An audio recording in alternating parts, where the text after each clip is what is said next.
So the market was just right for it. I mean, Canadians have been waiting for a long time for some reasonable prices. So we saw recently that Shaw Mobile bought what was formerly known as Wind. They named it Freedom Mobile, and they've just recently tried to upgrade their networks. And so they've made an announcement that they're going to make their networks iPhone compatible, because before they weren't.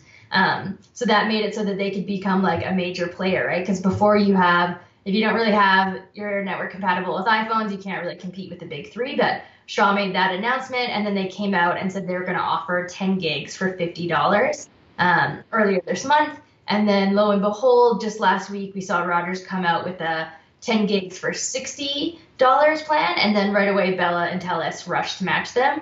And of course, their flanker brands, your Kudu and Virgin and Fido all came through too and matched those plans. And so it was just that we saw a little bit of competition in the market, and right away the other telecoms rushed to match. And I think it just shows you what a little bit of competition can do. It's great news for Canadians because we face some of the highest bills in the world when it comes to cell phone and landline internet. But still, I mean, if you look online, I posted this deal, and some of my friends from other countries were like, how is this even a thing in Canada? This is still like a terrible deal. $60 for 10 gigs is actually still pretty high. Like, you go to other places and you get, unlimited data for 20 Canadian dollars. So yeah, I mean, I'm certainly happy to see $60 for 10 gigs, but I'd like to see that price drop.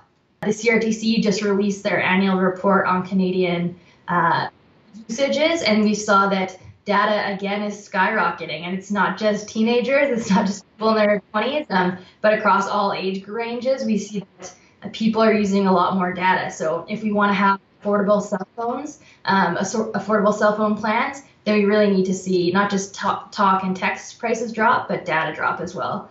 I hope the genie's out of the bottle when it comes to telecom prices. I don't think Canadians want to go back to paying, $95 for 2 gigs or $85 for 2 gigs. It's just too expensive. And for so long, telecoms have told us that that's what it costs for data. But, you see a tiny bit of competition come in with Freedom, and right away they drop right down to 60. So I hope that Canadians start demanding from their telecoms that they get those lower prices, or you know what, they'll switch. They'll take their business and they'll go to Freedom.